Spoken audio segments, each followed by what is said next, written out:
Welcome to YogiViews, where my guest is yoga itself, through interviewing those who practice it, teach it, sell it, or simply love it. I am Antonio Saucis. Swami Vivekananda's first address to the Parliament of World Religions in the late 1800s had a deep spiritual tone and is considered one of the most important dates for the history of yoga in USA. Far from that tone, the popularization of yoga in modern times involved a deep emphasis in the practice of asana, the physical component of yoga, and today, more teachers are slowly going back to including the mental and spiritual aspects of the practice, the true essence of yoga. My guest today has the best of both worlds. He is popularly known in the States and abroad, has a deep understanding of asana, and yet is rooted in the ancient knowledge and traditions of yoga. He is Rod Stryker. Welcome, Rod. Thank you.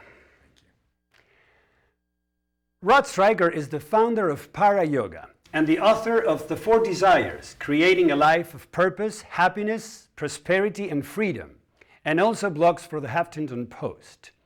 He has taught for more than 30 years, training teachers and leading corporate seminars, yoga retreats, and workshops throughout the world. He met Yoga Master Kavi Yogaraj Manifinger and his son Yogaraj Alan Finger, whom he studied for 20 years, and is a current disciple of Pandit Rashmani, spiritual head of the Himalayan Institute. Rod. Antonio. The one question that everyone wants to know. How did your personal yoga path start? What was your first experience with yoga? Well, it's a little bit of a strange story. My first experience with yoga, I was 5 years old, and I was at my granduncle's house. It was the summer I learned to ride a bike. For one reason or another, I was led to a bookshelf, and I pulled at the age of 5 a book off the shelf, opened it, and I saw pictures of a man doing asana, a man doing yoga, and page after page of doing really extraordinary things with his body. I have still this vague image of it. And I remember making a kind of vow consciously that one day I would do that. And I think implicit in that moment was the sense that this man was doing more than just moving his body. He was somehow coming into a certain level of self-mastery. And it's odd, but at 5 years old, that's what struck me, and that was my very first experience. It would be about 12 or 13 years later when I actually started it in a formal way and in a real way. But that was the beginning. And how was your, let's say, second beginning, or the second opportunity, 12, 13 years? I was having a conversation with someone one day, and they said, you should try yoga. I had just left college in my junior year and was working hard.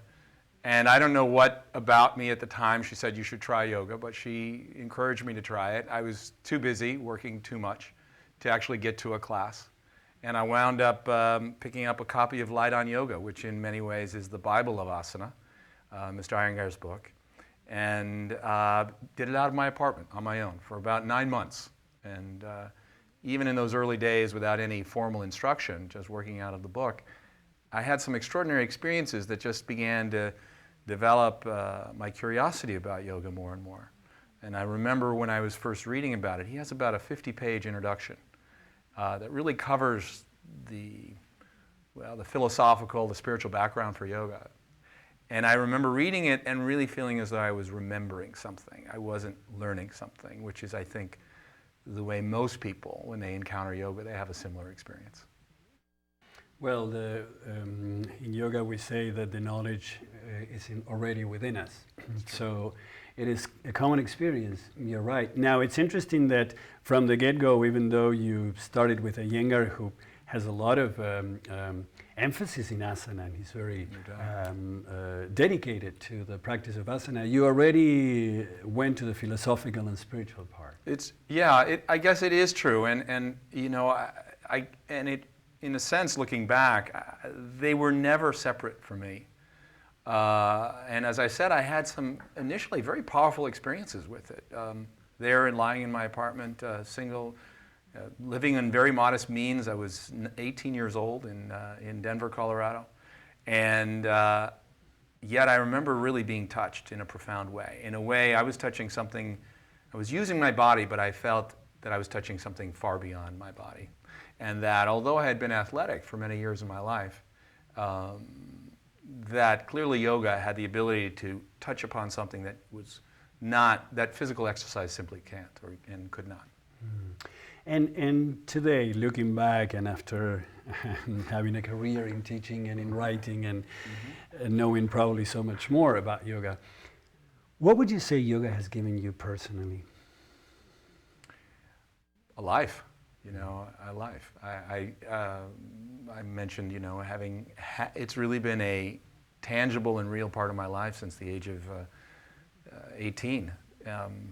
I can, you know, when I was in college, I studied philosophy. I was both a philosophy and psychology major.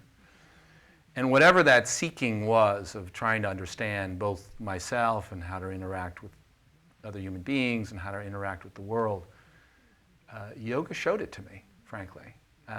Yoga, really from the very beginning, began to give me a glimpse that it was possible to be more whole. You know, to kind of cure that hunger or to speak to that thirst for being as full as we can possibly be as human beings.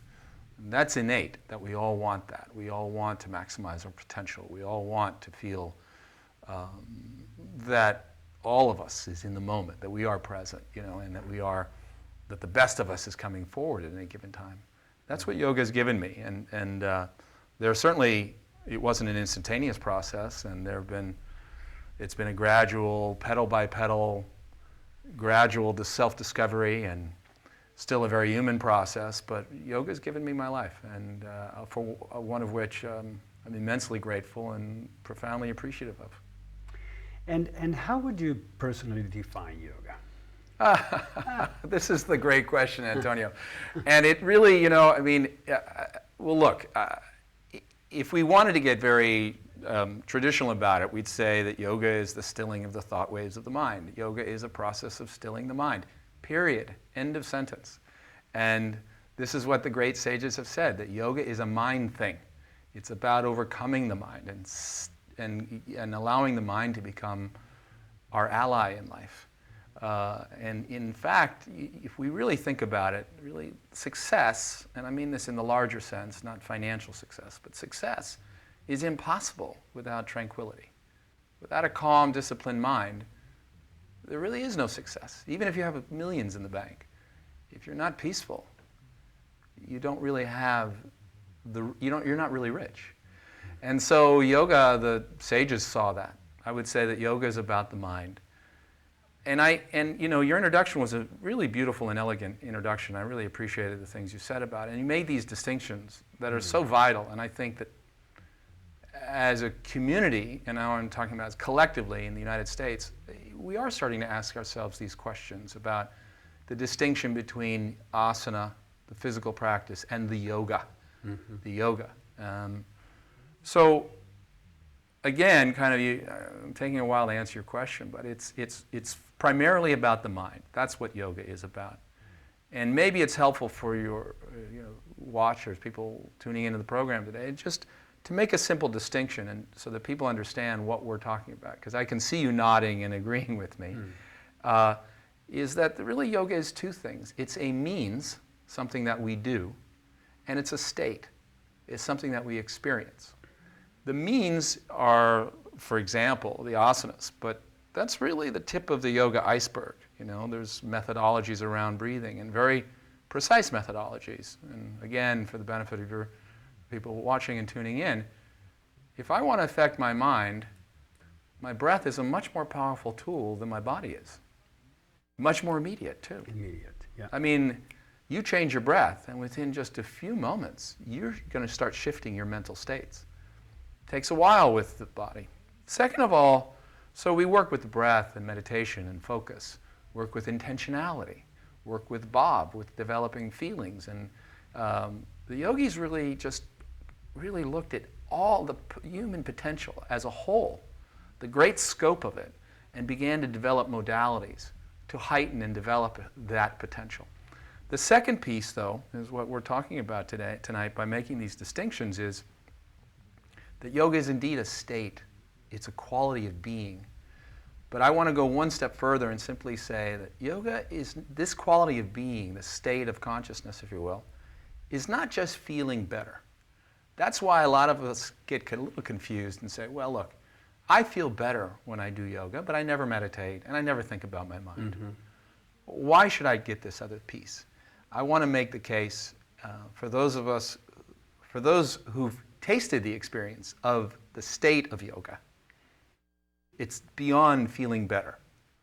The fact is most of us are in pain or stressed out or fatigued or incredibly suffering at one level or another. It's not a temporary alleviation of that. It's a much more profound experience. And so the state of yoga, as it were. So yoga is that state in which we experience our most exalted condition, our highest potential, the light of the soul itself. It's that search, and really that is the search for religion itself. Religio meaning to return to oneself. Mm-hmm. That's returning to the self, to the essence of who we are, is yoga. And that's not to be confused with the methods of yoga, which you can do and never experience the state. Exactly. So in conclusion, and I've taken a long time to answer what is such a simple question, what is yoga? It's not such a simple question. You can do stuff like asana and never experience yoga. You can experience yoga and never do asana. Mm-hmm. The real trick is, and I think the focus ultimately is, yes, it's important to be in good shape. Yes, it's important and attractive to have great muscles and being, fit. But the real hunger is to know ourselves and to experience that essence that is unlike any other experience that life can offer. And it's uncovering that mystery. It's bringing that out into the open. That's yoga. Now, when this is a great conversation, by the way. Okay, yes. We knew we were going to have a good conversation. Now, what about the shadow? Because there is a lot written in the books about the beautiful state of yoga as enlightenment and beauty, and everything is beautiful. And the truth is that most of us, all of us, have a shadow, have a shadowy part, a shady aspect of ourselves, where there's the unconscious for psychology, where's evil for some other disciplines.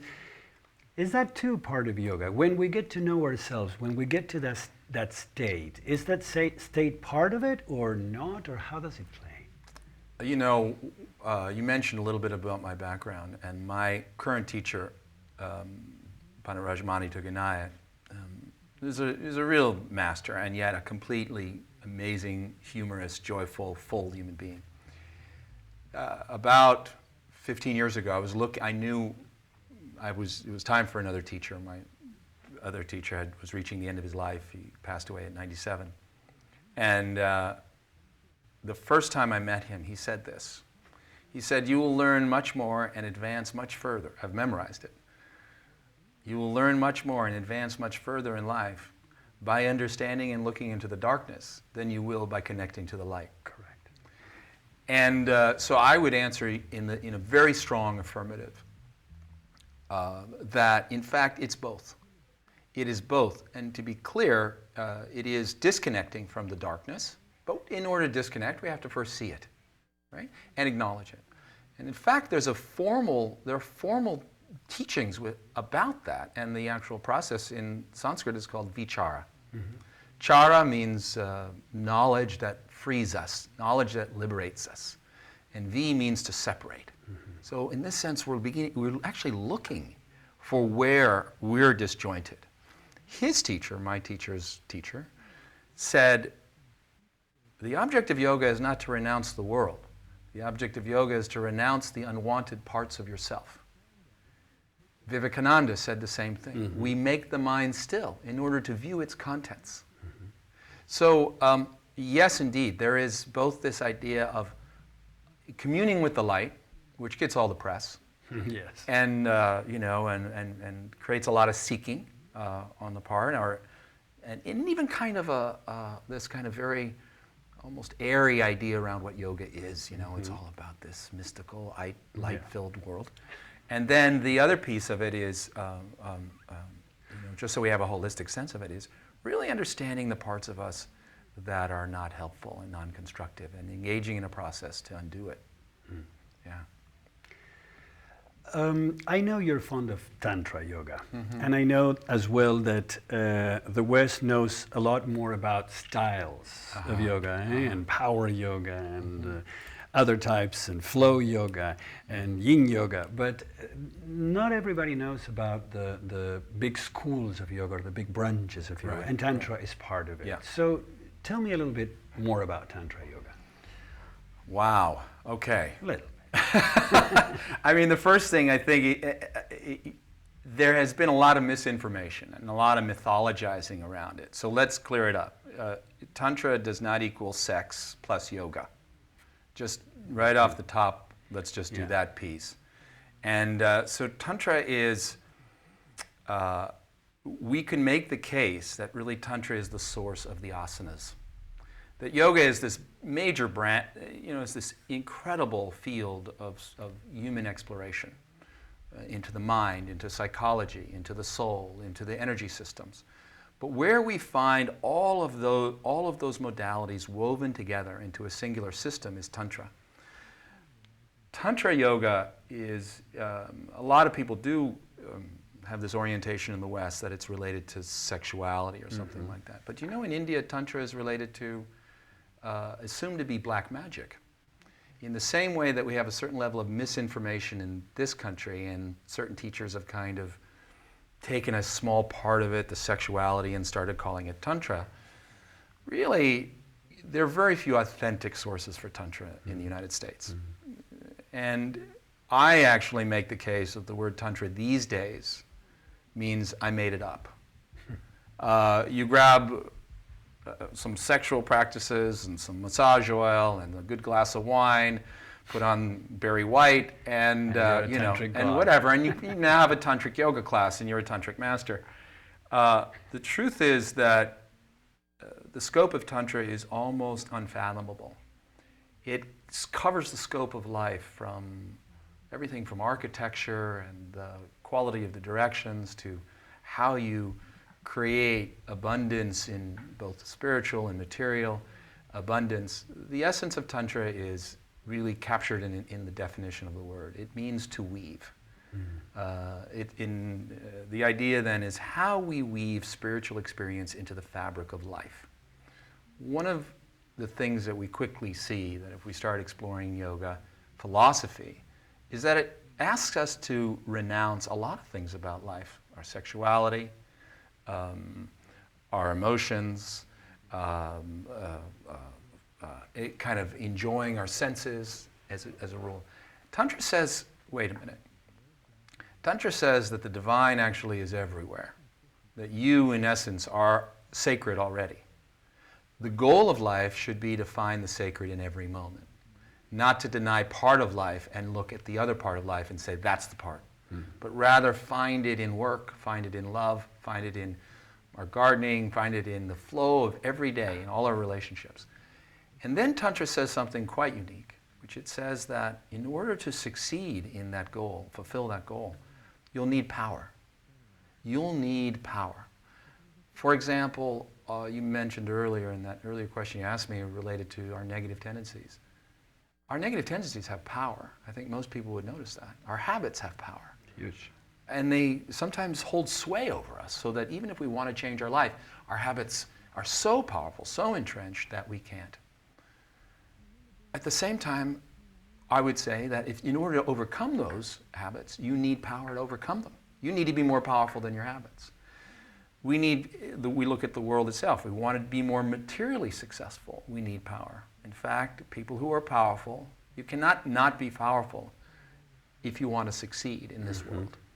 And then finally they say that there's actually kind of power to our spiritual entrenchment. That we're kind of, the fact that we are stuck.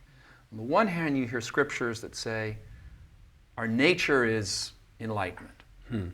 But how many people are enlightened? The fact is that the power, that the obstacles that are keeping you from seeing that light, as it were, that recognizing that freedom, have power, and you need to cultivate a power beyond it. And the word for power in Sanskrit is Shakti. And what Tantra can almost be described as is Shakti Sadhana, the practice that builds power and capacity. And that's one of the reasons they use the asanas. But keep that in mind that not only did they use the asanas, that's really the first chapter of an 11-chapter book. They use asana, they use the breath, they use visualization, meditation, mantra, work with the chakras, work with our dualistic nature, even looking into our darkness. They use methodologies to overcome them. And clearly all spiritual paths do some version of this. But in Tantra, it's extremely systematic and scientific and methodical. And it's really unique in that sense as a spiritual system. It doesn't require fundamental belief. It requires you do methods that instantaneously move you to a better place, as yoga class does for most people. Yeah.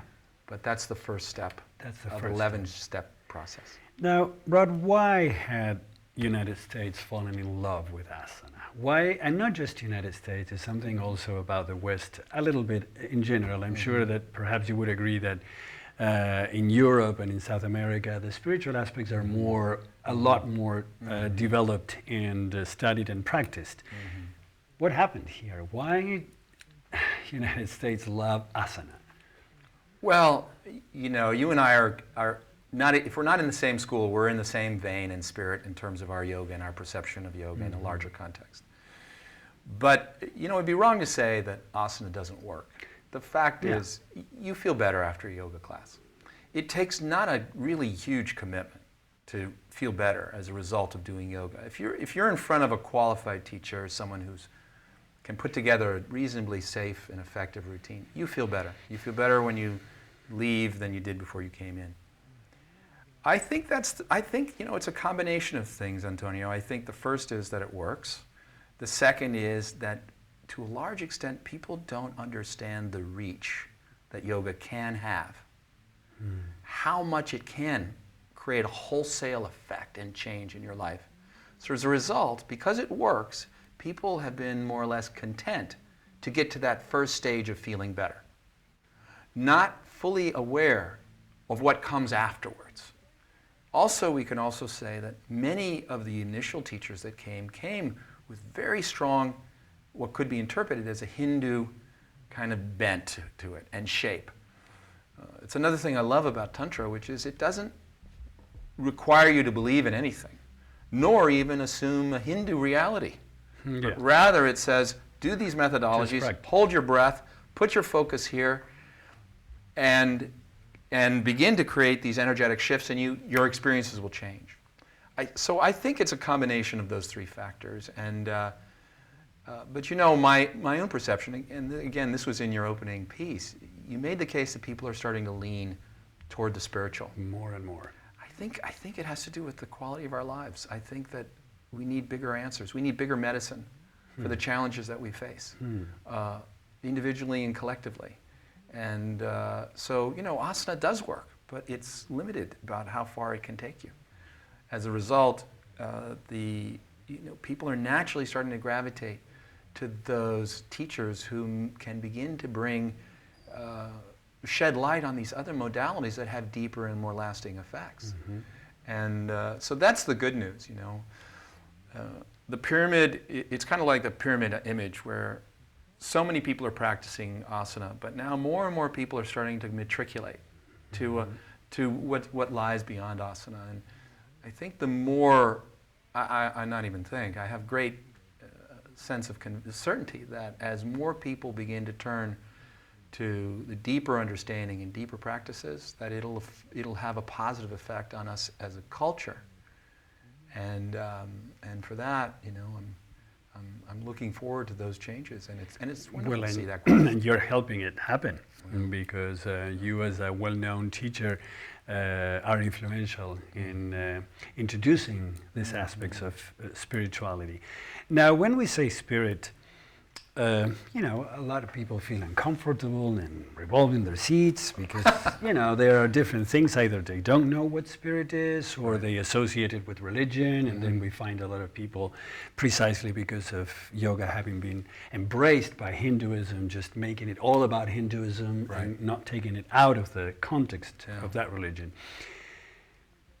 How do you personally deal with some of these things? You know, because I'm sure that you have to find some teachers. I mean, I remember when I first started teaching here, someone would yell from the back, "We are here for asana," you know. Right. Of course, we are in different times, but Right. I'm sure you get other grades of that reaction. Yeah. How do you go about that?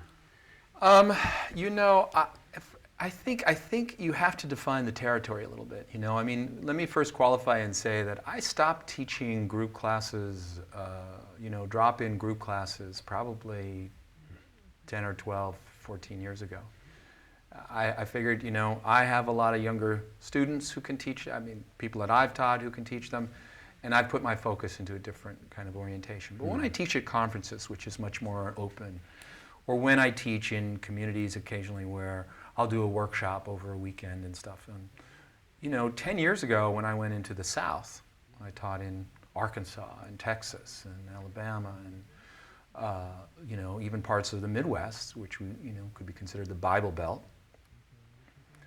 I was very mindful of the fact of having to describe spirit in a very non-denominational sense, which is, and that truly is what it is. You know, if you look at, specifically at the yoga tradition, they don't tell you who God is, by the way, you know. They use a word like Ishwara, which just means that which presides. Mm-hmm. They don't say Jesus, Muhammad. They don't say it. They don't. So in a way, we fill in, it's meant to be filled in the blank. You know, you fill it in. Mm-hmm. Some years ago, I'll tell you a quick story. Some years ago, a student of mine came to me and showed with a newspaper clipping and said, and I hope your audience is paying attention to the whole story, because initially it may sound a little strange. And she looked very disturbed, and she said, "Oh my God, look at this. This is," it says, "Christians, yoga for Christians." Mm-hmm. Christian yoga. Yeah, yoga for Christians. And she said, "Can you believe this?" And I said, "What's the problem?"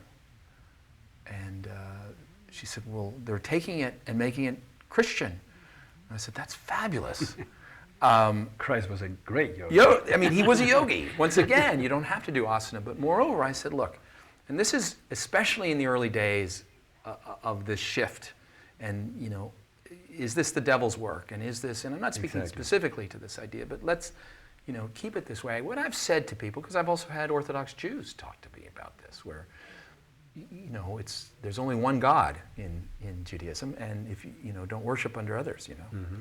So I said, look, here's the point. Yoga is a methodology to create clarity in the mind, to create such refinement in your perception that every moment is heightened. If as a result of doing yoga with me, you walk into your church or your temple or your synagogue and you don't feel more spiritual, more touched by that presence, then stop doing yoga with me. Because yoga should be making us more sensitive to what is real, what is present, what is sacred. And it doesn't have to have a Hindu identity at all. This concludes the first part of a two-part show where I'm interviewing Rod Stryker. Rod Stryker is the founder of Para Yoga and the author of The 4 Desires, Creating a Life of Purpose, Happiness, Prosperity, and Freedom, and also a blogger for the Huffington Post. He has taught for more than 30 years, training teachers and leading workshops throughout the world. He met yoga master Kavi Yogiraj Manifinger and his son Yogiraj Allenfinger, whom he studied for 20 years and is currently a disciple of Pandit Rashmani, as spiritual head of the Himalayan Institute. I hope you liked our show today, and if you care to let me know, shoot me an email at antonio@yogiviews.com. I look forward to seeing you the next time.